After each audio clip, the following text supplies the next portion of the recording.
Welcome to Exams A to Z. My name is Bharat Sattar, Faculty for Science and Technology and Environmental Studies.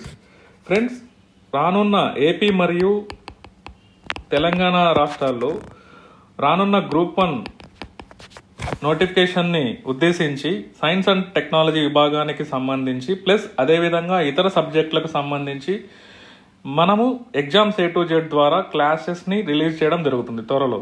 So దీనికి సంబంధించి ఒక science and టెక్నాలజీకి సంబంధించి ఒక integrated approach ఏ విధంగా ఉండాలి అనే దానిపైన ఈరోజు మనం క్లాస్ చూడబోతున్నాం. ఈరోజు పర్టికులర్గా మనం వ్యాక్సిన్స్ అనే చాప్టర్ పైన మెయిన్స్లో ఎలా క్వశ్చన్స్ అడగొచ్చు, ప్రిలిమ్స్లో ఎలా క్వశ్చన్స్ అడగొచ్చు అనే వాటిపైన డిస్కస్ చేయనున్నాం. అదేవిధంగా మొన్న 2020లో జరిగినటువంటి గ్రూప్ 1లో వ్యాక్సిన్స్ పైన వచ్చినటువంటి క్వశ్చన్ను కూడా మనం పరిశీలించనున్నాం. సో గ్రూప్ 1 ప్రిపరేషన్ అనేది ఎస్పెషల్లీ సైన్స్ అండ్ టెక్నాలజీ అనేది ఒక ఇంటిగ్రేటెడ్ అప్రోచ్తో మనం ప్రిపేర్ అవ్వాల్సిన అవసరం ఉంది. ఇంటిగ్రేటెడ్ అప్రోచ్ అంటే సైన్స్ అండ్ టెక్నాలజీలో మనం జనరల్ సైన్స్ చదవాలి ప్లస్ టెక్నాలజీ ఆస్పెక్ట్, ఈ రెండు కలిపి మనం చదవాలి. జనరల్ సైన్స్కి సంబంధించి కెమిస్ట్రీ, బయాలజీ, ఫిజిక్స్, ఎన్విరాన్మెంట్ ఈ చాప్టర్స్ అన్ని మనం చదవాల్సిన అవసరం ఉంది. సిమిలర్గా ప్యారలల్గా టెక్నాలజీకి సంబంధించిన అంశాలను కూడా మనం నేర్చుకోవాల్సిన అవసరం ఉంది. ఎందుకంటే ప్రిలిమ్స్ అండ్ మైన్స్లో ఏపీ సిలబస్లో పరిశీలించినట్లయితే ప్రిలిమ్స్ మరియు మైన్స్ విభాగానికి సంబంధించి రెండిట్లో సేమ్ సిలబస్ను మెన్షన్ చేయడం జరిగింది. సో దాన్ని ఉద్దేశించి మనము గత సంవత్సరంలో మనము ఏ విధంగా క్వశ్చన్స్ అడిగారు అనేది పరిశీలిస్తే ప్రిలిమ్స్లో కొన్ని వెయిటేజ్, మెయిన్స్లో కొన్ని వెయిటేజ్ జనరల్ సైన్స్ నుంచి మనం చూడొచ్చు. ఎస్పెషల్లీ మెయిన్స్లో బయాలజీ రిలేటెడ్ టాపిక్స్ అనేది మనం జనరల్ సైన్స్లో మనం నేర్చుకోవాల్సిన అవసరం ఉంది. జనరల్ సైన్స్లో నేర్చుకున్నటువంటి బయాలజీ టాపిక్స్ని మనం మెయిన్స్లో క్వశ్చన్ అండ్ ఆన్సర్ ఫార్మాట్స్లో చదవాల్సిన అవసరం ఉంది. సో ఈ క్లాస్ నుంచి మనం వ్యాక్సిన్స్ అనే చాప్టర్ పైన క్వశ్చన్స్ అనేది ఎలా అడుగుతారు, వ్యాక్సిన్స్ అనే కాన్సెప్ట్ ఏంది అనే దాని మీద మనం ఈ క్లాస్ ద్వారా నేర్చుకొని ఇక్కడ సిలబస్లో మెన్షన్ చేసినటువంటి అంశాలను మనం పరిశీలించినట్లయితే సో ఇక్కడ ఒక యూనిట్లో ఏపీ సిలబస్లో అయితే 8th యూనిట్లో, తెలంగాణ సిలబస్లో అయితే 14th చాప్టర్గా వ్యాక్సిన్స్ అనే చాప్టర్ని మెన్షన్ చేయడం జరిగింది.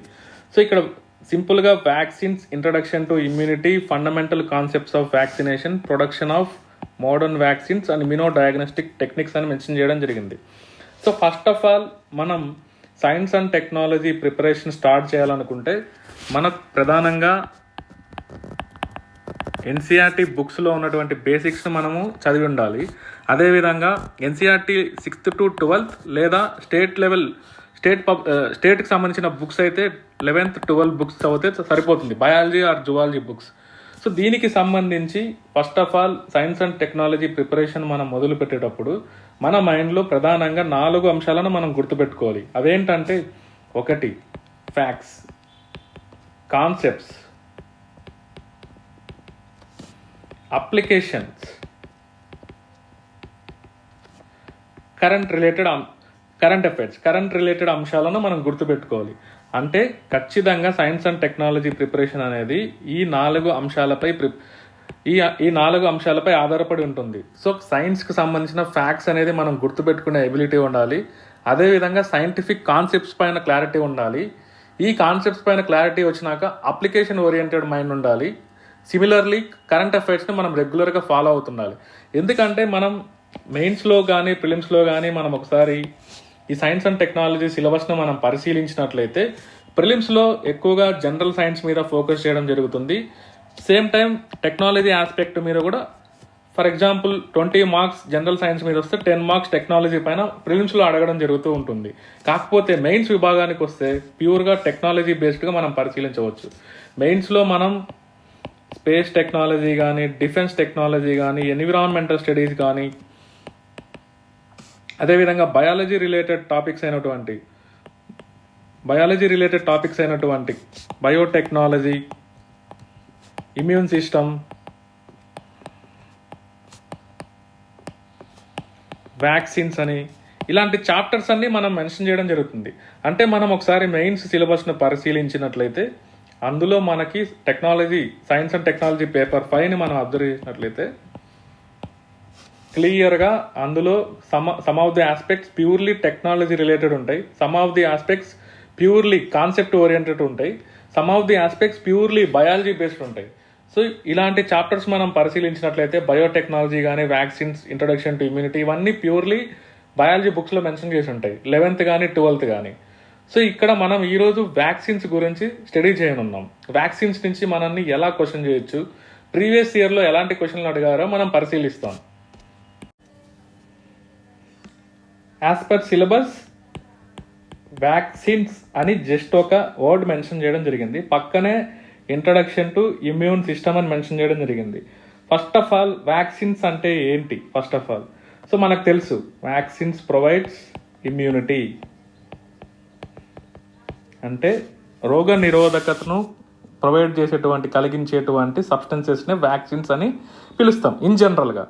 కాకపోతే వ్యాక్సిన్స్లో ఏముంటాయి, వ్యాక్సిన్ అనే ఒక బయలాజికల్ ప్రిపరేషన్లో ఏముంటాయి అందులో అనేది మనం పరిశీలించాలి.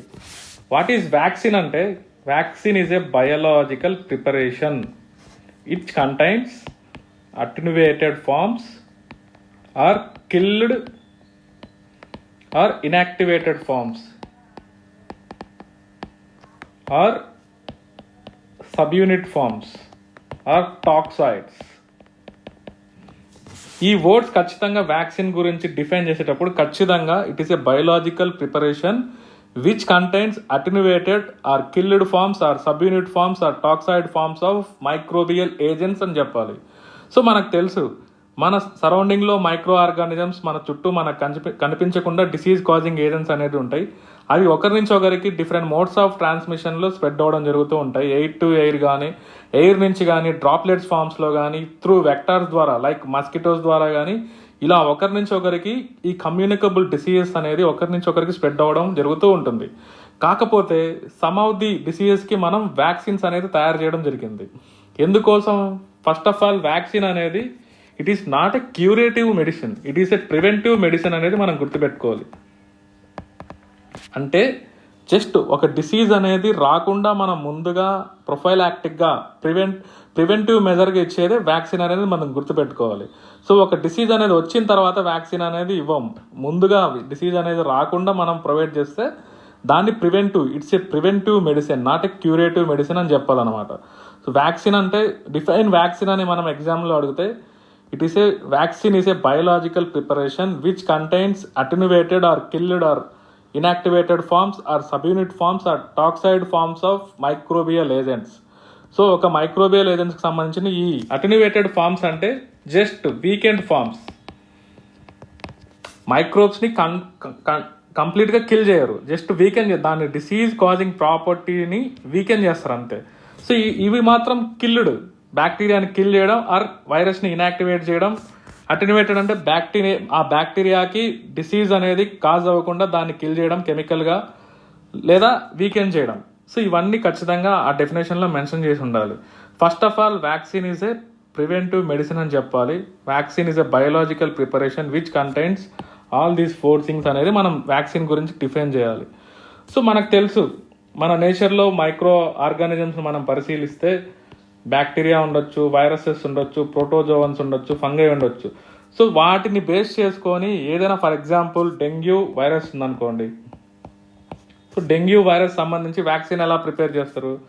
దాన్ని ఇలా అటెన్యుయేటెడ్ ఫార్మ్స్ అంటే వైరస్ని వీకెండ్ ఫామ్లో చేయడం కానీ, లేదా కిల్డ్ ఫామ్లో చేయడం కానీ జరుగుతుంది. ఇప్పుడు COVID-19 వచ్చింది. సో ఇన్ని రోజుల నుంచి దాదాపు 1 year నుంచి వ్యాక్సిన్స్ పైన రకరకాల ప్రయోగాలు జరుగుతున్నాయి. రకరకాల దేశాలు, రకరకాల ఫార్మస్యూటికల్ కంపెనీస్ అనేది ప్రయోగాలు చేయడం జరుగుతున్నాయి. ఫైనల్గా ఒక్కొక్కరు ఒక్కొక్క ఫార్ములేషన్ అనేది తయారు చేయడం జరుగుతుంది. ఒకరేమో వీకెండ్ ఫామ్లో తయారు చేస్తారు, ఆ కరోనా వైరస్ సంబంధించి ఆ మైక్రోబ్ సంబంధించి వీకెండ్ ఫామ్లో తయారు చేస్తారు, లేదా కిల్డ్ ఫామ్లో తయారు చేయడం జరుగుతుంది. కాకపోతే ఎందుకు వ్యాక్సిన్ అనేది మన బాడీలోకి ఎంటర్ అయినాక ఏ విధంగా పని చేస్తుంది అనేది కూడా మన మెయిన్స్ పరంగా మనం ప్రిపేర్ అయి ఉండాలి. So first of all define vaccines అంటే మన దగ్గర ఆన్సర్ ఉంది. హౌ ఇట్ వర్క్స్ అంటే మన దగ్గర సమాధానం ఉండాలి. ముందుగా వ్యాక్సిన్స్ అనేది ఎలా పనిచేస్తుందో మనం తెలుసుకుంటాం. ఒకసారి హ్యూమన్ బాడీలో ఇమ్యూనిటీ అనేది ఎలా వస్తుంది అనేది పరిశీలిస్తే, ఫస్ట్ ఆఫ్ ఆల్ ఇమ్యూనిటీని మనం 2 typesగా మనం పరిశీలించవచ్చు. ఒకటి acquired immunity, 2 innate immunity. Innate immunity అంటే బై బర్త్, అంటే పుట్టుక ద్వారా వచ్చేటువంటి రోగ నిరోధకత. అక్వైర్డ్ ఇమ్యూనిటీ అంటే త్రూ ది ప్రాసెస్, అంటే మనం టైం ప్రాసెస్లో మనకి కాలగమనంలో మనం త్రూ ది ప్రాసెస్ ద్వారా ఏర్పరచుకున్నటువంటి ఇమ్యూనిటీ. మళ్ళీ దీన్ని మనం 2 టైప్స్గా మనం చూడొచ్చు. ఏమేంటి? Natural and artificial.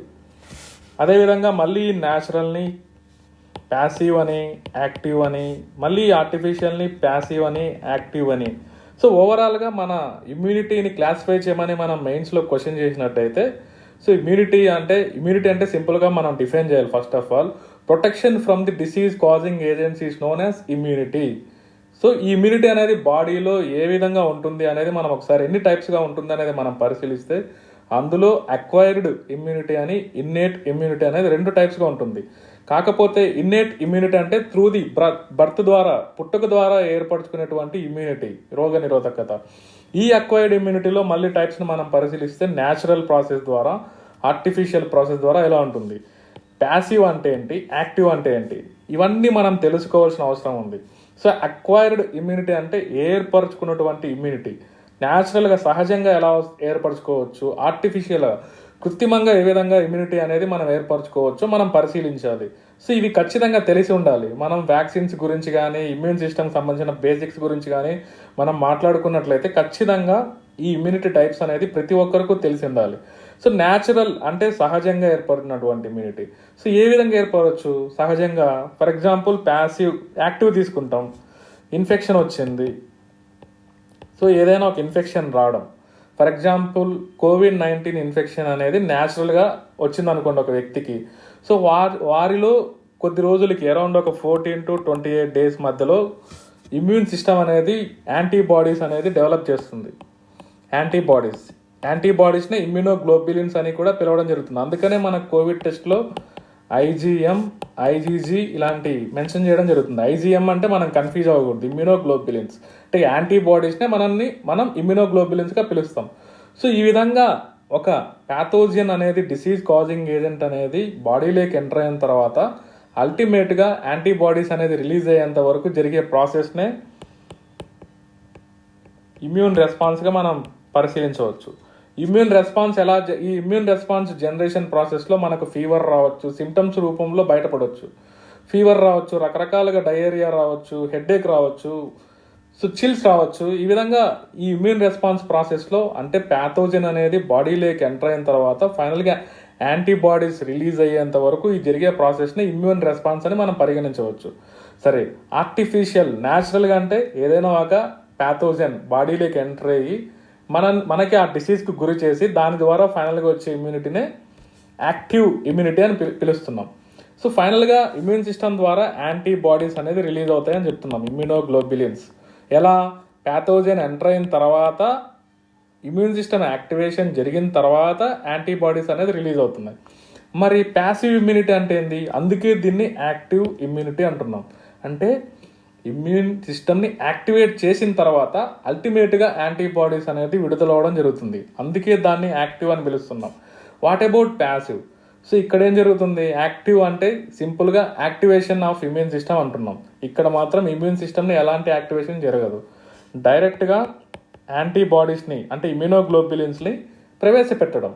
సో ఆ డిసీజ్ కాజింగ్ ఏజెంట్ నుంచి డైరెక్ట్గా ప్రొటెక్షన్ జరగడానికి ఈ ఇమ్యూనోగ్లోబులిన్స్ అనేది బాడీలోకి డైరెక్ట్గా ఎక్కిస్తే అది యాంటీబాడీస్ని డైరెక్ట్గా మనం ఇచ్చినట్లయితే ప్యాసివ్ ఇమ్యూనిటీ అని పిలుస్తాం. కాకపోతే న్యాచురల్గా ప్యాసివ్ ఇమ్యూనిటీ అనేది ఎలా వస్తుందంటే, సో మనం చిన్నప్పుడు మదర్ ద్వారా వచ్చే మిల్క్ నుంచి కొలాస్ట్రమ్ అంటారు దాన్ని, కొలాస్ట్రమ్.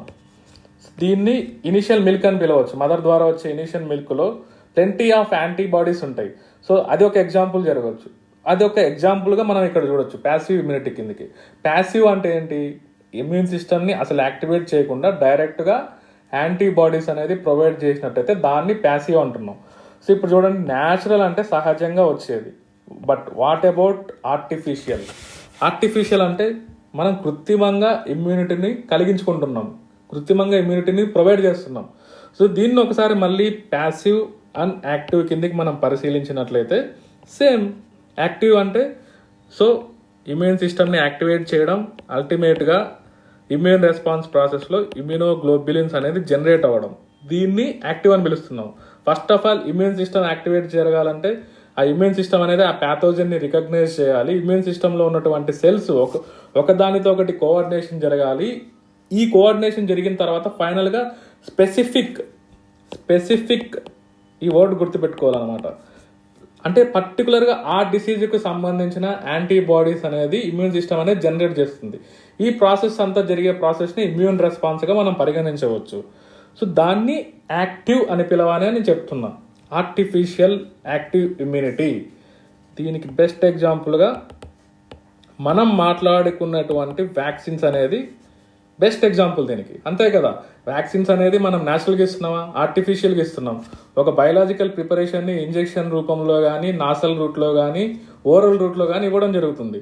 ఈ బయలాజికల్ ప్రిపరేషన్లో ఏముంటాయని చెప్పుకున్నాం మనం? అటెన్యువేటెడ్ ఫార్మ్స్ కానీ, కిల్డ్ ఫార్మ్స్ కానీ, ఇనాక్టివేటెడ్ ఫార్మ్స్ కానీ, సబ్ యూనిట్ ఫార్మ్స్ కానీ, టాక్సాయిడ్ ఫార్మ్స్ కానీ, ఇవన్నీ ఆ పర్టికులర్ ప్యాథోజన్కి సంబంధించింది, ఆ స్పెసిఫిక్ ప్యాథోజన్కి సంబంధించిన మైక్రోబియల్ ప్రిపరేషన్, బయోలాజికల్ ప్రిపరేషన్లో వ్యాక్సిన్స్ అని పిలవడం జరిగింది. మనం వ్యాక్సిన్స్ అంటే ఏంది? Biological preparation which contains all these attenuated or inactivated or subunit forms. So ఇక్కడ మనం వ్యాక్సిన్స్ అనేది ఆర్టిఫిషియల్గా ఇస్తున్నాం. ఆర్టిఫిషియల్గా వ్యాక్సిన్ అనేది బాడీలోకి ఎంటర్ అయినప్పుడు ఏమవుతుంది? సో జస్ట్ లైక్ మన ఇమ్యూన్ సిస్టమ్ అనేది న్యాచురల్గా ప్యాథోజన్ ఎంటర్ అయినప్పుడు బాడీలోకి ఏ విధంగా రియాక్ట్ అవుతుందో, వ్యాక్సిన్ అనేది కూడా ఎంటర్ అయినప్పుడు అలాగే రియాక్ట్ అవుతుంది ఆ పర్టికులర్ ప్యాథోజన్కి. ఫర్ ఎగ్జాంపుల్ ఇప్పుడు మనం చూస్తున్నటువంటి COVID-19 ఎగ్జాంపుల్ తీసుకుంటే, COVID-19 వ్యాక్సిన్ కనుక మనం ఎక్కించినట్లయితే మన బాడీ కూడా సిమిలర్గా న్యాచురల్గా కరోనా వైరస్ మన బాడీలోకి ఎంటర్ అవుతే ఎలా ఉంటుందో అలానే రియాక్ట్ అవుతుంది ఇమ్యూన్ సిస్టమ్. కాకపోతే ఇక్కడ గుర్తు పెట్టుకోవాల్సిన విషయం ఏంటంటే, మనం ఇక్కడ డిసీజ్ కాజింగ్ ప్రాపర్టీని కిల్ చేయడం జరుగుతుంది. అదేవిధంగా కిల్డ్ ఫామ్లో లేదా ఇన్యాక్టివేటెడ్ ఫామ్లో ఇవ్వడం జరుగుతుంది. అంతేగాని సేమ్ COVID-19 వైరస్ మాత్రమే ఉంటుంది. కాకపోతే దానికి డిసీజ్ కాజింగ్ ప్రాపర్టీ అనేది ఆర్టిఫిషియల్గా మనం కిల్ చేయడం జరుగుతుంది. దాన్నే మనం వ్యాక్సిన్స్ అని పిలుస్తున్నాం. సో ఆర్టిఫిషియల్లీ అక్వైర్డ్ ఇమ్యూనిటీ కిందకి మనం వ్యాక్సిన్స్ అని చెప్పొచ్చు. సో ఇంకొకటి, రీసెంట్గా ఈ కరోనా గురించి మాట్లాడుకునేటప్పుడు న్యూస్లో గత 6 నెలల నుంచి ఇంకొక అంశం కూడా గుర్తుంది, ప్లాస్మా థెరపీ. ప్లాస్మా థెరపీ అంటే మనం అనుకుంటున్నాము, ఒక వ్యక్తికి COVID-19 కనుక వచ్చినట్లయితే కొద్ది రోజులకి ఒక 14 to 28 డేస్కి ప్లెంటీ ఆఫ్ యాంటీబాడీస్, ఒక నెల రోజులకి ప్లెంటీ ఆఫ్ యాంటీబాడీస్ అనేది డెవలప్ అవ్వడం జరుగుతుంది. సో ఆ వ్యక్తికి సంబంధించిన బ్లడ్ని తీసుకొని ఒక 500 ml బ్లడ్ తీసుకున్నట్లయితే దాన్ని సెంట్రిఫికేషన్ చేస్తే అందులో ఒక 300 ml మనం ప్లాస్మాని సేకరించవచ్చు. సో మన బ్లడ్లో బాడీలో రిలీజ్ అయినటువంటి, ఆ వ్యక్తిలో బాడీలో రిలీజ్ అయినటువంటి ఈ COVID-19కి సంబంధించిన స్పెసిఫిక్ యాంటీబాడీస్ అనేది ఆ ప్లాస్మాలో ఉండడం జరుగుతుంది. సో ఎవరైతే COVID-19 పేషెంట్స్లో చికిత్సకు సహకరించకుండా డేంజర్ జోన్లో పడుతున్నారో వాళ్ళకి ఈ ప్లాస్మా థెరపీ అనేది అందించడం జరుగుతుంది. ప్లాస్మా థెరపీ యొక్క ఉద్దేశం ఏంది? వాళ్ళకు ప్యాసివ్ ఇమ్యూనిటీని ప్రొవైడ్ చేయడం. ఆల్రెడీ ఎవరైతే ఈ COVID-19 ద్వారా రికవర్ అయ్యి బయటపడి ఉంటారో వాళ్ళల్లో ప్లెంటీ ఆఫ్ యాంటీబాడీస్ అనేది ఉంటాయి కాబట్టి ఆ పర్టికులర్ ప్లాస్మాని తీసుకెళ్ళి ఆ పేషెంట్ ఎవరైతే సఫర్ అవుతున్నారో, సివియర్గా సఫర్ అవుతున్నారో వాళ్ళకి ఎక్కించినట్లయితే వాళ్ళకి ఆల్రెడీ COVID-19 అనేది లోపల వైరస్ ఉంటుంది. ఈ COVID-19కి సంబంధించిన యాంటీబాడీస్ అనేది వేరే వ్యక్తిలో డెవలప్ అయినట్టు వాళ్ళకి ఎక్కించినట్లయితే ఆ వైరస్ని న్యూట్రలైజ్ చేయడం జరుగుతుంది. ఫైనల్గా ఈ ప్రాసెస్ ద్వారా వచ్చే ఇమ్యూనిటీనే ప్యాసివ్ ఇమ్యూనిటీ అని పిలవాలి. సో దీనికి ఏమంటున్నాం మనం? మళ్ళీ ఆర్టిఫిషియల్ ఇమ్యూనిటీ అంటున్నాం. ఆర్టిఫిషియల్లీ ప్యాసివ్ ఇమ్యూనిటీ అంటున్నాం. దీనికి ఎగ్జాంపుల్ వచ్చేసి, పర్ఫెక్ట్ ఎగ్జాంపుల్ వచ్చేసి ప్లాస్మా థెరపీ. సో ఇది మనం ఖచ్చితంగా రేపు మనల్ని మెయిన్స్ విభాగంలో క్వశ్చన్ చేసేదానికి ఆస్కారం ఉన్నటువంటి టాపిక్ ఇది. సో వాట్ ఈస్ ఇమ్యూనిటీ అని అడగచ్చు. What are the different types of immunity? వివిధ రకాల యొక్క రోగ శరీరంలో వివిధ రకాల యొక్క రోగ నిరోధకతలు గురించి తెలపండి అని అడగొచ్చు. సో మనం అంటున్నాం ఇమ్యూనిటీ అంటే డిఫైన్ చేయాలి సింపుల్గా. సో మనం micro organisms, disease causing microbial agents నుంచి ప్రొటెక్షన్ చేసే ప్రాసెస్నే ఇమ్యూనిటీ అని చెప్పాలి సింపుల్గా. దాంట్లో మళ్ళీ ఇమ్యూనిటీ టైప్స్ అంటే acquired immunity and innate immunity అని చెప్పాలి. మనం పర్టికులర్గా అక్వైర్డ్ ఇమ్యూనిటీ గురించి మనం మాట్లాడేటప్పుడు మనకి క్లారిటీ ఉండాలి. మళ్ళీ న్యాచురల్గా ఎలా ఇమ్యూనిటీ వస్తుంది, ఆర్టిఫిషియల్గా ఎలా ఇమ్యూనిటీ వస్తుంది అనేది మనకు క్లారిటీ ఉండాలి. ప్యాసివ్ అంటే ఏంటి, యాక్టివ్ అంటే ఏంటి అనే దాని మీద కూడా మనకు తెలిసి ఉండాలి. ఇక్కడ మనం పరిశీలించినట్లయితే వ్యాక్సినేషన్ కమ్స్ అండర్ అని మనల్ని vaccination comes under which type of immunity అని ప్రిలిమ్స్లో మనల్ని క్వశ్చన్ చేసినట్లయితే మనం ఏం చెప్పాలి? Acquired artificially active immunity. సింపుల్గా ఈ వర్డ్ అనేది గుర్తుపెట్టి, సింపుల్. అక్వైర్డ్ మీన్స్ ఏర్పరచుకున్నటువంటి, ఆర్టిఫిషియల్గా మనం వ్యాక్సిన్ అనేది ఆర్టిఫిషియల్గా ఇస్తున్నాం, అందుకే దాన్ని ఆర్టిఫిషియల్గా అంటున్నాం. యాక్టివ్, వ్యాక్సిన్ అనేది బాడీలోకి ఎంటర్ అయిన తర్వాత ఇమ్యూన్ సిస్టమ్ యాక్టివేషన్ జరిగి తర్వాత యాంటీబాడీస్ అనేది ఉత్పత్తి అవుతున్నాయి. So vaccination comes under which type of immunity అని మనల్ని ప్రిలిమ్స్లో క్వశ్చన్ చేసినట్లయితే అక్వైర్డ్ ఆర్టిఫిషియల్లీ యాక్టివ్ ఇమ్యూనిటీ అని సమాధానం చెప్పాలి. But what about plasma therapy? ఇది కూడా అంతే simple, acquired artificially passive immunity. ఎందుకు ప్యాసివ్ అంటున్నాం అంటే సింపుల్, డైరెక్ట్గా యాంటీబాడీస్ని ప్రొవైడ్ చేస్తున్నాం, no need to stimulate the immune system, అంతే. అందుకోసం దాన్ని ప్యాసివ్ అని పిలవడం జరుగుతుంది. సో ఇప్పుడు మనం వ్యాక్సిన్స్ గురించి మాట్లాడుకునేటప్పుడు వ్యాక్సిన్ డెఫినేషన్ గుర్తుండాలి.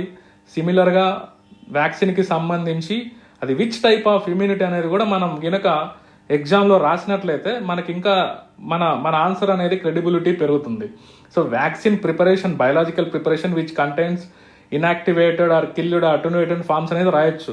Vaccine is a preventive measure అనేది కూడా రాయొచ్చు. ఈ వ్యాక్సిన్ గురించి సమాచారం మనకి ఇంత వస్తుంది తవ్వుతుంటే.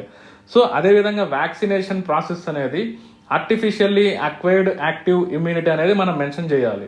సో ఇది వ్యాక్సిన్స్ అంటే. ఇది శరీరంలోకి ఎంటర్ అవుతే ఎలా పనిచేస్తుంది, హౌ ఇట్ వర్క్స్ అంటే ఎలా చూపించాలి, మనం ఎలా చూపించాలో ఇప్పుడు నేను చెప్తాను. ఒకసారి వర్కింగ్ మెకానిజం ఆఫ్ వ్యాక్సిన్స్ పరిశీలిస్తే, సో మనం ఆల్రెడీ చూసాం వ్యాక్సిన్స్ అంటే ఇది మనకు తెలుసు, యాక్టివ్ ఆర్టిఫిషియల్ అక్వైర్డ్ ఇమ్యూనిటీ అని. సో దీని వర్కింగ్ మెకానిజం అంటే మన బాడీలోకి నాసల్ రూట్లో కానీ ఓరల్ రూట్లో కానీ ఇంజెక్షన్ ఫామ్లో కానీ బాడీలోకి ఎంటర్ అయినప్పుడు వ్యాక్సిన్ అనేది ఏ విధంగా పనిచేస్తుందో మనం ఒకసారి ఫ్లో చార్ట్గా మనం పరిశీలిస్తాం. ఫర్ ఎగ్జాంపుల్ వ్యాక్సిన్ అనేది injection form or oral route or nasal route. So ఈ ఫామ్స్లో మనం బాడీలోకి ఎంటర్ అయింది అనుకోండి, entry into the body. So బాడీలోకి ఎంట్రీ అయినప్పుడు సో మన బాడీ ఇమ్యూన్ సిస్టమ్ ఏ విధంగా రియాక్ట్ అవుతుంది, ఓకే పలాని పర్టికులర్ ప్యాథోజన్, ఆల్రెడీ ప్యాథోజన్కి సంబంధించింది ఇన్యాక్టివేటెడ్ ఫామ్లో కానీ కిల్డ్ ఫామ్లో కానీ ఉంటుంది కాబట్టి ఇమ్యూన్ సిస్టమ్ అదేమనుకుంటుంది, ఏదో ఒక ప్యాథోజన్ అనేది మన బాడీలోకి ఎంట్రీ అయింది అనుకొని అది రియాక్ట్ అవ్వడం జరుగుతుంది. అది రియాక్ట్ అయిన తర్వాత activation of immune system, activation of immune system అంటే మన రోగ నిరోధక వ్యవస్థ అనేది ప్రేరేపించడం. రోగ నిరోధక వ్యవస్థ ప్రేరేపించడం జరగడం అంటే ఏంటి, సో అందులో ఉన్నటువంటి సెల్స్, బి సెల్స్ కానీ టీ సెల్స్ కానీ, సో ఇవి ఏ విధంగా కోఆర్డినేషన్తో ఒక యాక్టివేషన్ జరుగుతాయి. దాని ద్వారా ఫైనల్గా టీ సెల్స్ అనేది బి సెల్స్తో కమ్యూనికేట్ అయిపోయి ఫైనల్గా బి సెల్స్ నుంచి మనకి బి లింఫోసైట్స్ నుంచి యాంటీబాడీస్ ఆర్ ఇమ్యునోగ్లోబులిన్స్, ఐజీ అన్నా కూడా యాంటీబాడీస్ అని మనం గుర్తుపెట్టుకోవాలి. యాంటీబాడీస్ అనేది డెవలప్ అవ్వడం జరుగుతుంది డ్యూరింగ్ ద ప్రాసెస్. అంటే సర్టెన్ పీరియడ్ ఉండొచ్చు, ఒక్కొక్క డిసీజ్కి ఒక్కొక్క పీరియడ్ ఉండొచ్చు. ఫైనల్గా protection from that particular disease. So vaccines అనేది స్పెసిఫిసిటీ ఉంటుంది, యాంటీబాడీస్కి స్పెసిఫిసిటీ ఉంటుంది. అంటే స్పెసిఫిక్గా వ్యాక్సిన్ అనేది యాంటీబాడీస్కి దీనికి మాత్రమే యాంటీబాడీస్, మనం ఏ డిసీజ్కి వ్యాక్సిన్ ఇచ్చామో దానికి మాత్రమే యాంటీబాడీస్, ఆ పర్టికులర్ డిసీజ్కి సంబంధించిన ప్రొటెక్షన్ మాత్రమే మన బాడీలో ఉండడం జరుగుతుంది. అంటే దీనికి స్పెసిఫిసిటీ ఉంటుందనే విషయాన్ని మనం ఖచ్చితంగా మెన్షన్ చేయాల్సిన అవసరం ఉంది. సో ఈ విధంగా వ్యాక్సిన్స్ అనేది వర్కింగ్ మెకానిజం అనేది ఈ విధంగా ఉంటుంది. సో మనల్ని రేపు what is the working mechanism of vaccines అని క్వశ్చన్ చేశారు అనుకోండి. ఫర్ ఎగ్జాంపుల్ మన గ్రూప్ 1 ప్రిపరేషన్లో 2019 గ్రూప్ 1 ఏపీ దాంట్లో explain about the working mechanism of vaccines అని క్వశ్చన్ చేయడం జరిగింది. దాన్ని మనం సింపుల్గా ఈ ఫ్లో చార్ట్ ఫామ్లో కూడా మనం మెన్షన్ చేయొచ్చు. సింపుల్గా వ్యాక్సిన్ అనేది బాడీలోకి ఎలా ఎంట్రీ అవుతుంది, యాక్టివేషన్ ఎలా జరుగుతుంది, దాని ద్వారా యాంటీబాడీస్ అనేది ఎలా జనరేట్ అవుతుంది అనేది ఈ ఫ్లో చార్ట్ ఫామ్లో కనుక మనం మెన్షన్ చేసినట్లయితే క్లియర్గా ఉంటుంది. సో ఫైనల్గా యాంటీబాడీస్ అనేది డెవలప్ అయినాయి, స్పెసిఫిక్గా ఆ పర్టికులర్ రోగానికి అనేది ప్రొటెక్షన్ రావడం జరుగుతుంది. ఇది వర్కింగ్ మెకానిజం ఆఫ్ వ్యాక్సిన్స్ అంటే. ఇప్పుడు మన గ్రూప్ 1 ప్రిపరేషన్, మన గ్రూప్ 1 మెయిన్స్లో, ఏపీలో జరిగినటువంటి గ్రూప్ 1 మెయిన్స్లో ఈ వ్యాక్సిన్స్ క్వశ్చన్ పైన ఎలాంటి క్వశ్చన్ అడిగారో ఒకసారి మనం పరిశీలిస్తాం. సో ఇక్కడ చూడండి, మన 2020లో జరిగినటువంటి ఏపీ గ్రూప్ 1 మెయిన్స్లో ఈ క్వశ్చన్ ఇవ్వడం జరిగింది 10 మార్క్స్కి. అంటే 150 వర్డ్స్ రాయాలి దీనికి మనం. సో ఈ క్వశ్చన్ చూస్తే ఇంత పెద్దగా ఉంది. Explain the mechanism of action of vaccines. టీకాలు పనిచేసే విధానాన్ని వివరించండి. Give 2 examples where vaccines have eradicated diseases in India అని ఉంది. What do you know about the global vaccine action plan 2011 and 2020? అదేవిధంగా మిషన్ ఇంద్రధనుష్. సో దీన్ని కాంపోనెంట్స్గా డివైడ్ చేస్తే ఇది ఒక కాంపోనెంటు, ఇది రెండో కాంపోనెంటు, ఇది మూడో కాంపోనెంట్, ఇది నాలుగో కాంపోనెంట్. సో మనకి ఉన్నటువంటి 12 minutes టైంలో ఆల్మోస్ట్ 150 వర్డ్స్లో మనం ఆన్సర్ రాయాలంటే మరి దీనికి ప్రతిదానికి మనం పేరాగ్రాఫ్లు అనేది రాయలేం, ఇంపాసిబుల్. సో మనం first of all science and technology విషయానికి వస్తే మనకు మైండ్లో మెయిన్గా ఉండాల్సిన విషయాలు ఏంటి? Facts, similarly concepts, applications, current updates. అంటే current affairs related. Current updates అంటే దానికి సంబంధించిన గవర్నమెంట్ సంబంధించిన ప్రోగ్రామ్స్, స్కీమ్స్, ఇవన్నీ కూడా కరెంట్ అఫైర్స్ కిందకి మనం పరిశీలించాలి. కరెంట్ అప్డేట్స్ కిందకి గత 4-5 సంవత్సరాల నుంచి గవర్నమెంట్ ఇంకా ప్రీవియస్గా ఎలాంటి ప్రోగ్రామ్స్ కండక్ట్ చేస్తుందో ప్రతి దాని మీద మనకి అవగాహన ఉండాలి. ప్రతి చాప్టర్ పైన ఆ చాప్టర్కి సంబంధించిన గవర్నమెంట్ ప్రోగ్రామ్స్, స్కీమ్స్ అనేది ప్రతి ఒక్కరూ చదివి ఉండాలి. అదేవిధంగా న్యూస్లో ఎలాంటి అంశాలు అనేది వస్తున్నాయో అప్ టు డేట్ ఉండాలి, డైలీ పరిశీలించాలి వాటికి సంబంధించి. సో మనం ప్రధానంగా ఫ్యాక్ట్స్, కాన్సెప్ట్స్, అప్లికేషన్స్, ఈ కరెంట్ అప్డేట్స్ అనేది మనం మైండ్లో ఉండాలి. కాబట్టి ఈ క్వశ్చన్ మనం ఒకసారి అబ్జర్వ్ చేసినట్లయితే దీనికి 150 వర్డ్స్లో సమాధానం రాయాల్సిన అవసరం ఉంది, కేవలం 12 నిమిషాల్లో మాత్రమే. కానీ పార్ట్స్ చూస్తే 1, 2, 3, 4 పార్ట్స్ ఉంది. సింపుల్గా explain the mechanism of action of vaccines అనేది. టీకాలు పనిచేసే విధానాన్ని వివరించండి అనేది. సో మనం ఇందాక అనుకున్నాం టీకా అంటే ఏంటి, జస్ట్ ఒక 2 సెంటెన్స్లో డెఫినేషన్ మెన్షన్ చేయండి, కింద అది పనిచేసే మెకానిజం అని ఒక ఫ్లో చార్ట్ ఫామ్లో మనం ఇందాక చూసినటువంటి వర్కింగ్ మెకానిజం ఆఫ్ వ్యాక్సిన్స్ అనేది ఆ ఫ్లో చార్ట్ ఫామ్లో మెన్షన్ చేసినట్టయితే ఒక కాంపోనెంట్ అయిపోతుంది. వాట్ అబౌట్ రెండో component? Give 2 examples where vaccines have eradicated diseases in India. కాకపోతే మనం ఖచ్చితంగా దీని గురించి మనకు తెలిసి ఉండాలి. మన ఇండియాలో వ్యాక్సిన్స్ ద్వారా ఏ రోగాలు అనేది ఎరాడికేట్ అయినాయి అనే విషయం మనం ఆ వ్యాక్సిన్స్ చాప్టర్ చదివేటప్పుడు ఖచ్చితంగా మన క్లాసెస్లో డిస్కస్ చేయడం జరుగుతుంది. సో వ్యాక్సిన్స్ అనేది గతంలో ఏమేమి డిసీజెస్ అనేది ఎరాడికేట్ చేసినా మీరు ఖచ్చితంగా గుర్తుపెట్టుకోవాలి. ఫర్ ఎగ్జాంపుల్ పోలియో అని, స్మాల్ పాక్స్ అని, ఇలాంటి డిసీజెస్ ఉన్నాయి. సో ఇది ఎప్పుడు ఏ ఇయర్లో ఎలిమినేషన్ అయిందనేది మనం గుర్తుపెట్టుకోవాలి. ఇక్కడ అడిగింది కేవలం 2 ఎగ్జాంపుల్స్ మాత్రమే కాబట్టి జస్ట్ ఇది ఒకటో కాంపోనెంట్, ఆ రెండో కాంపోనెంట్లో సో ఈ 2 డిసీజెస్ని ఈ పలానా ఇయర్లో ఎలిమినేషన్ చేశారని మనం మెన్షన్ చేయాలి. ఇది రెండో కాంపోనెంట్ అయిపోయింది. అదేవిధంగా మూడో component so global vaccine action plan 2011 to 20. So దీనికి సంబంధించి ఖచ్చితంగా మనకి డేటా తెలిసి ఉండాలి. అట్లీస్ట్ దీనికి సంబంధించి మన దగ్గర 4 to 5 పాయింట్స్ అనే ఇన్ఫర్మేషన్ మనం ఖచ్చితంగా ఉండాలి. గ్లోబల్ వ్యాక్సిన్ యాక్షన్ ప్లాన్ 2011-20లో ఎలాంటి రోగాలని ఎలిమినేషన్ చేసే విధంగా వ్యాక్సిన్స్ అనేది ప్రొవైడ్ చేయడం జరిగింది. సో దీన్ని ఈ యాక్షన్ ప్లాన్ అనేది ఎవరు ప్రిపేర్ చేశారు, దీని యొక్క ఉద్దేశం ఏంది, దీని యొక్క లక్ష్యం ఏంది, ఇవన్నీ మనం గుర్తుపెట్టుకోవాలి. అది కేవలం 4-5 పాయింట్లలో మనం మెన్షన్ చేసేటట్లు ఉండాలి. సో వాటికి థర్డ్ కాంపోనెంట్ అయిపోయింది. 4-5 వాల్యుబుల్ పాయింట్స్ ఖచ్చితంగా మెన్షన్ చేసి ఉండాలి దాని గురించి. ఫైనల్గా 4వ కాంపోనెంట్ మిషన్ ఇంద్రధనుస్కి సంబంధించి. సో మిషన్ ఇంద్రధనుస్ అంటానే మన ప్రెజెంట్ ఉన్న మన గవర్నమెంట్లో మిషన్ ఇంద్రధనుస్కి సంబంధించి, ఇంద్రధనుస్ అంటే 7 అని మీనింగ్, 7 కలర్స్ అని మీనింగ్. సో వ్యాక్సిన్స్కి సంబంధించి పర్టికులర్గా 7 డిసీజెస్కి సంబంధించి ఒక ప్రోగ్రామ్ని కండక్ట్ చేయడం జరుగుతుంది. దాని పేరే మిషన్ ఇంద్రధనుస్. ఆ మిషన్ ఇంద్రధనుస్లో ఉన్నటువంటి ఖచ్చితంగా 7 డిసీజెస్ అనేది మనం మెన్షన్ చేయాలి. మిషన్ ఇంద్రధనుస్ అనే ప్రోగ్రాము ఏ ఇయర్లో ప్రవేశపెట్టారు, దాని యొక్క ఉద్దేశం ఏంటి, అందులో ఆ మిషన్ ఇంద్రధనుస్ ప్రోగ్రామ్ ద్వారా ప్రొవైడ్ చేసేటువంటి వ్యాక్సిన్స్ ఏంటనేది, ఆ 7 వ్యాక్సిన్స్ ఏంటనేది మనకు గుర్తుండాలి. ఫర్ ఎగ్జాంపుల్ హెపటైటిస్కి సంబంధించి డిపిటి, డిప్తీరియా, పెర్తుసిస్, టిటానిస్ సంబంధించి, హీమోఫిలస్ ఇన్ఫ్లుయెంజాకి సంబంధించి, ఇవన్నీ ఖచ్చితంగా మనకి టీబీకి సంబంధించి అవన్నీ మనకు మెన్షన్ చేసి ఉండాలి. పోలియోకి సంబంధించి, టీబీకి సంబంధించి ఈ రోగాలన్నీ ఖచ్చితంగా ఆ మిషన్ ఇంద్రధనుస్ అనే ప్రోగ్రాంలో మెన్షన్ చేసి ఉండాలి. మనం ఖచ్చితంగా ఆ మిషన్ ఇంద్రధనుస్ యొక్క ఉద్దేశం రాయాలి, అందులో మెన్షన్ చేసినటువంటి రోగాలను మనం ఖచ్చితంగా మెన్షన్ చేయాలి. అప్పుడు మనం almost first component, second component, third component, fourth component ఈ 4 మనం కంప్లీట్ చేసినప్పుడే ఫైనల్గా కింద మీకు నచ్చిన కంక్లూజన్ రాయొచ్చు. పైన మీరు రాసిన ఆన్సర్ను బట్టి ఏదో ఒకటి 2-3 లైన్లలో ఒక కంక్లూజన్ రాయొచ్చు మీరు. అప్పుడు మీరు ఇదంతా కలిపి మీరు ఎంత ఉండాలి, 150 వర్డ్స్లో మీరు కుదించాలి. ఇది మీకు ప్రాక్టీస్ ద్వారా వస్తుందన్నమాట. సో రెగ్యులర్గా మనం క్వశ్చన్ అండ్ ఆన్సర్స్ ప్రాక్టీస్ చేస్తూ ఉన్నట్లయితే ఖచ్చితంగా ఈ టైప్ ఆఫ్ డెవలప్మెంట్ అనేది మీలో కలుగుతుంది. ఖచ్చితంగా ఎలా ఉండాలి, ఫ్యాక్ట్స్ గుర్తుపెట్టుకునేటట్లు ఉండాలి, కాన్సెప్ట్స్ అనేది ఖచ్చితంగా క్లారిటీ ఉండాలి, అప్లికేషన్స్ ఉండాలి, కరెంట్ అప్డేట్స్ అంటే ఆ ప్రోగ్రామ్స్ కానీ స్కీమ్స్ కానీ ఇంకా న్యూస్ పేపర్లో వచ్చే థింగ్స్ అన్నీ మనకు మైండ్లో ఉండాలి. అవన్నీ ఉన్నప్పుడే ఓవరాల్గా ఒక కాంప్రహెన్సివ్ అప్రోచ్తో, ఇంటిగ్రేటెడ్ అప్రోచ్తో సైన్స్ అండ్ టెక్నాలజీని మనం స్టార్ట్ చేసినప్పుడే, ఇలా చదివినప్పుడు మాత్రమే మనకి ఖచ్చితంగా మ్యాక్సిమం స్కోర్ అనేది రాగలుగుతుంది. ఈవెన్ ఆన్సర్స్ కూడా మనం ఎక్కువగా పారాగ్రాఫ్స్ రాయకుండా ఫ్లో చార్ట్స్ కానీ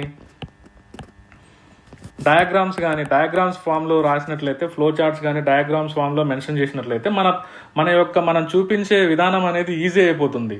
సో క్లారిటీగా ఉంటుంది. ఇంకా ఖచ్చితంగా ఎగ్జామినర్ మన ఆన్సర్ చూసేటప్పుడు క్లారిటీగా మనం ఎవరు పారాగ్రాఫ్స్ అనేది ఎక్కువగా మెన్షన్ చేయకూడదు. పాయింట్స్ ఫామ్లో కానీ ఫ్లో చార్ట్స్ ఫామ్లో కానీ మెన్షన్ చేసినట్లయితే ఖచ్చితంగా ఇన్ టైంలో 12 minutesలో 150 వర్డ్స్ అనేది మనం సమాధానం రాయొచ్చు. ఇప్పుడు ఇదే వ్యాక్సిన్స్ అనే చాప్టర్ మీద ఆబ్జెక్టివ్ ఫామ్లో ఎలా క్వశ్చన్స్ అడగొచ్చో మనం పరిశీలిస్తాం. ఇక్కడ ఒకసారి ఈ చాప్టర్ నుంచి ఆబ్జెక్టివ్ క్వశ్చన్స్ ఎలా వస్తాయో మనం ఒకసారి పరిశీలిస్తే, వ్యాక్సిన్ ఈజ్ మేడప్ ఆఫ్ అని అడుగుతున్నారు. అంటే వ్యాక్సిన్ అనేది దేనితో తయారు చేయబడి ఉంటుంది అనేది ఒక question. So it is a preparation of antibiotics, preparation of life saving drugs, preparation of inactivated or killed bacteria, preparation of licence. So మనం అనుకున్నాం vaccine is a biological preparation which contains killed, inactivated or attenuated or subunit forms of microbial agents అన్నాం vaccine అంటే. So ఇక్కడ చూడండి, ఈ 4 ఆప్షన్స్ను మనం పరిశీలిస్తే ఇందులో బెస్ట్ ఆప్షన్ వచ్చేసి ఉన్నటువంటి ఆప్షన్స్లో వ్యాక్సిన్కి డెఫినేషన్ మనం చూసాం కాబట్టి it is a preparation of inactivated or killed bacteria. మనం అంటున్నాం కదా, it is a biological preparation which is made up of weakened or killed or inactivated forms of microbial agents అంటున్నాం. సో ఇది కరెక్ట్ ఆప్షన్ అనమాట. Vaccine is made up of అంటే preparation of inactivator or killed bacteria అనేది correct option. Bacteria అయిండొచ్చు లేదా virus అయిండొచ్చు, anything biological preparation which is made up of microbial agents. So next question, vaccination comes under which type of immunity. So మనం అనుకున్నాం immunity అనేది మన బాడీకి acquired ఫామ్లో ఉంటుంది, ఇన్నేట్ ఫామ్లో ఉంటుంది. అక్వైర్డ్ ఫామ్లో చూసినట్లయితే న్యాచురల్గా చూడవచ్చు, మరి ఆర్టిఫిషియల్గా చూడవచ్చు. మరి న్యాచురల్గా మళ్ళీ ప్యాసివ్ అని, యాక్టివ్ అని, ఆర్టిఫిషియల్గా ప్యాసివ్ అని, యాక్టివ్ అని. మనం ఇమ్యూనిటీ టైప్స్లో చూసేటప్పుడు వ్యాక్సినేషన్ కమ్స్ అండర్ అంటే మనం ఎక్కడ చూసాం, వ్యాక్సిన్ అనేది ఆర్టిఫిషియల్గా బాడీలోకి ఎక్కించడం జరుగుతుంది. వ్యాక్సిన్ అనేది బాడీలోకి ఎక్కినప్పుడు, శరీరంలోకి ప్రవేశపెట్టినప్పుడు సో మన ఇమ్యూన్ సిస్టమ్ అనేది జస్ట్ లైక్ ఒక ప్యాథోజన్ అనేది ఎంటర్ అవుతే ఎలా రియాక్ట్ అవుతుందో అదేవిధంగా రియాక్ట్ అయ్యి, స్టిమ్యులేట్ అయ్యి ఫైనల్గా యాంటీబాడీస్ అనేది ప్రొడ్యూస్ అవ్వడం జరుగుతుంది. సో ఈ ప్రాసెస్ని అంతా కలిపి ఏ టైప్ ఆఫ్ ఇమ్యూనిటీ అనేది మనం పిలుస్తామంటే artificially acquired active immunity. So మనం అక్కడ చూసాం యాక్టివ్ అంటే ఏంటి, ప్యాసివ్ అంటే ఏంటి. సో ఈ విధంగా కూడా మనల్ని ఆబ్జెక్టివ్ ఫామ్లో అడిగేదానికి ఛాన్సెస్ ఉంది క్వశ్చన్స్ అనేది. సో ఇప్పుడు మనం గ్రూప్ 1 ప్రిపరేషన్ పరిశీలించినట్లయితే integrated approach, prelims, mains. So మనం సిలబస్ ఇప్పుడున్న ప్యాటర్న్ సిలబస్ ప్రకారం చూస్తే, గ్రూప్ 1 ప్రకారం చూస్తే ఆల్మోస్ట్ ప్రిలిమ్స్లో, మెయిన్స్లో సైన్స్ అండ్ టెక్నాలజీకి సంబంధించి సేమ్ సిలబస్ మెన్షన్ చేయడం జరిగింది. కాకపోతే ప్రిలిమ్స్లో అవుట్ ఆఫ్ 30 మార్క్స్కి 12 మార్క్స్ అనేది ప్యూర్లీ జనరల్ సైన్స్ నుంచి ఇవ్వడం జరిగింది. మన ప్రిలిమ్స్లో 18 మార్క్స్ అనేది సైన్స్ అండ్ టెక్నాలజీ నుంచి ఇవ్వడం జరిగింది. కాకపోతే ఇప్పుడు మనము ఈ సైన్స్ అండ్ టెక్నాలజీ ప్రిపరేషన్ అప్పుడే జనరల్ సైన్స్ని మరియు మెయిన్స్ రెండింటినీ కలిపి ఒక ఇంటిగ్రేటెడ్ అప్రోచ్తో నేర్చుకోవాల్సిన అవసరం ఉంది. సో మన యొక్క క్లాసెస్లో మనం ఇంట్రడ్యూస్ చేసే క్లాసెస్లో జనరల్ సైన్స్కి ప్లస్ సైన్స్ అండ్ టెక్నాలజీ ఉన్నటువంటి మెయిన్స్ ప్రిపరేషన్ రెండు కలిపి ఇంటిగ్రేటెడ్ అప్రోచ్తో ప్రొవైడ్ చేయడం జరుగుతుంది. సో క్లాసెస్ అనేది త్వరలో స్టార్ట్ చేయడం జరుగుతుంది. ఈ విధంగా మన ప్రిపరేషన్ అనేది బోత్ ప్రిలిమ్స్ అండ్ మెయిన్స్ని దృష్టిలో పెట్టుకొని ఇంటిగ్రేటెడ్ అప్రోచ్తో చదవవలసిన అవసరం ఉన్నది.